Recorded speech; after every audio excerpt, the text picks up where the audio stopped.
हरे कृष्ण हरि बोल। हमारे भगवान श्री कृष्ण जब चैतन्य महाप्रभु के रूप में इस धरातल पर आए, बहुत से कारण हैं उनके। उसमें से एक कारण है भगवान स्वयं आचरण करके हमको शिक्षा दे रहे हैं कि कृष्ण भजन कैसे किया जाता है, भगवत भक्ति कैसे की जाती है, भगवान में समर्पण किस तरह किया जाता है, और एकमात्र हरे कृष्ण महामंत्र संकीर्तन से आध्यात्म जगत की सब वस्तुएं किस तरह प्राप्त की जाती हैं। ये हरे कृष्ण महामंत्र है जो कि तुमको संसार के विषय भोगों के दलदल से निकालकर कृष्ण प्रेम की उच्च सर्वोच्च स्थिति तक ले जाता है। यह शिक्षा देने के लिए भगवान कृष्ण चैतन्य महाप्रभु के रूप में, एक भक्त के रूप में, एक आचार्य के रूप में इस धरातल पर आए। उन्होंने श्री रघुनाथ दास गोस्वामी जी के माध्यम से हमें शिक्षा दी कि अगर आप गृहस्थ हैं तो फिर आपको बहुत हड़बड़ी नहीं करनी चाहिए, आराम आराम से इस राह पे चलना चाहिए। उनका क्रमे क्रमे पाए जीव भव सिंधु कूल, धीरे धीरे व्यक्ति भव सागर से पार होता है, इस संसार सागर से निकल के भगवत धाम में प्रवेश करता है। थोड़ा धैर्य होना चाहिए। और उन्होंने कहा, ये गृहस्थी के लिए बोला, मरकट वैराग्य न कर लोग दिखाइया, यथा योग्य विषय भुंज अनासक्त होइया। गृहस्थ में रह के बहुत ज्यादा वैराग्य दिखाने की जरूरत नहीं है। जिस परिवार में तुम रह रहे हो, जिस समाज में तुम रह रहे हो, उसके मुताबिक तुमको एटिकेट्स आने चाहिए, पहनावा तुम्हारा होना चाहिए, रहन सहन तुम्हारा होना चाहिए। ऐसा ज्यादा वैराग्य वहां पर दिखाने की जरूरत नहीं है। और हां, उन्होंने ये जरूर बोला कि जितना जरूरत है उतना कमाओ, नहीं कमाओ नहीं, जितना जरूरत है उतना कमाओ, उतना इकट्ठा करो।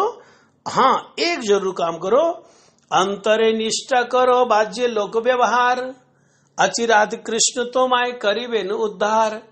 अंदर में हृदय में निष्ठा रखो और बाहर में जैसा जिससे व्यवहार करना है वैसा व्यवहार करो। ऐसा करने से बहुत जल्दी ही कृष्ण तुम्हारा उद्धार कर देंगे। और जब किसी ने संन्यास ले लिया, वैराग्य के रास्ते पर आ गया, तब महाप्रभु जी ने इन्हीं रघुनाथ दास गोस्वामी के माध्यम से शिक्षा दी हम लोगों को। उन्होंने बोला, ग्राम में कथा न सुनिबे, ग्राम में वार्ता न कहिबे, भालो न खाइबे यार भालो न पोरिबे। पहला जो चैप्टर उन्होंने रघुनाथ दास गोस्वामी के माध्यम से समझाया हमको कि गृहस्थ में कैसे रहना चाहिए। अब वो बैरागी को कैसे रहना चाहिए, त्यागियों को कैसे रहना चाहिए। उन्होंने बोला, ये ज्यादा जो अश्लील बातें हैं ये नहीं करनी चाहिए, और बहुत अच्छा अच्छा खाना भी नहीं चाहिए, बहुत अच्छा अच्छा पहनना भी नहीं चाहिए। हाँ, और क्या करना है, ब्रजे राधा कृष्ण सेवा मानसे करीबे। राधा गोविंद जी की जो सेवा है वो मानसिक चिंतन के द्वारा करना। ये रघुनाथ दास गोस्वामी जी के माध्यम से उन्होंने बैरागियों को बताया।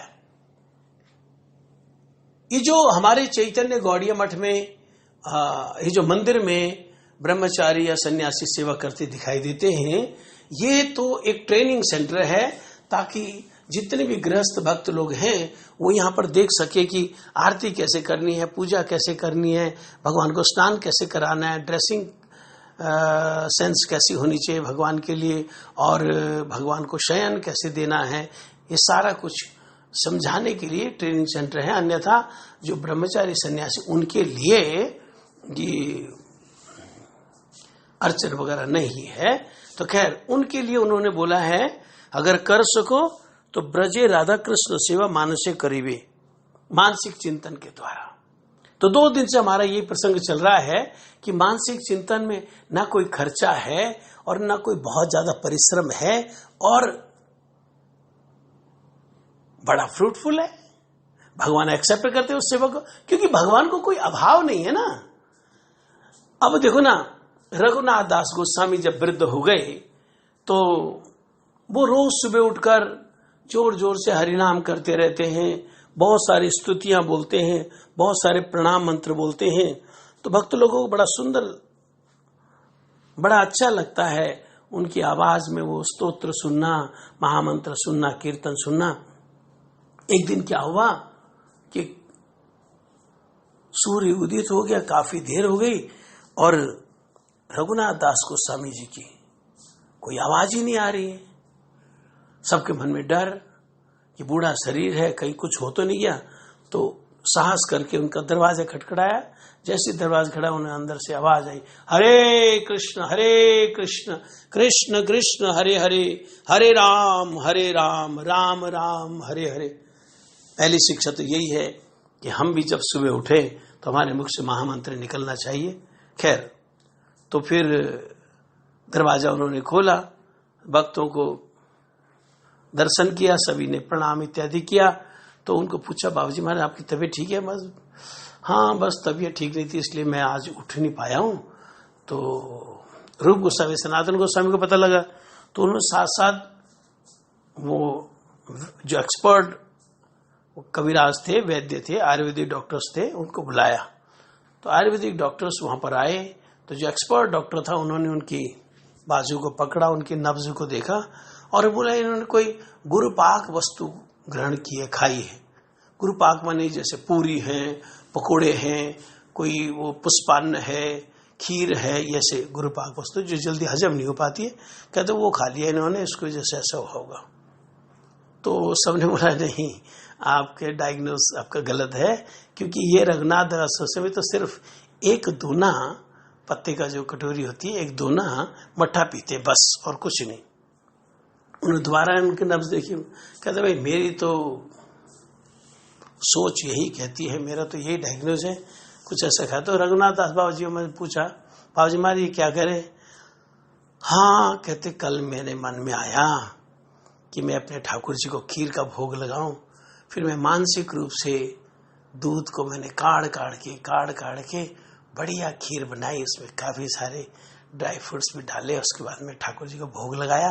फिर मेरे मन में आया थोड़ा प्रसाद मैं भी पालूं, फिर वही खीर का प्रसाद मैंने खा लिया, फिर पेट खराब हो गया। देखो देखो देखो देखो देखो, मानसिक सेवा, मानसिक खीर उन्होंने बनाई, मानसिक रूप से भोग लगाया, मानसिक रूप से प्रसाद पाया, और फिजिकली पेट खराब हो गया। कैसा राज्य है ये, कैसा राज्य है, कितना अद्भुत राज्य है।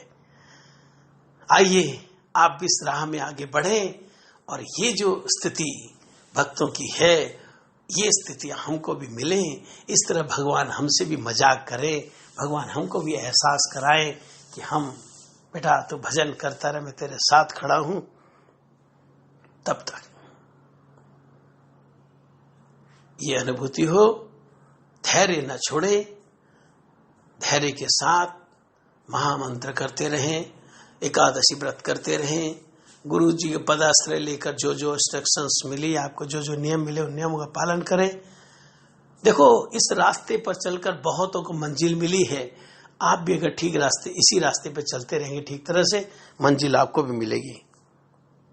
कल फिर एक नई कथा के साथ आपकी सेवा में, तब तक के लिए हरे कृष्ण।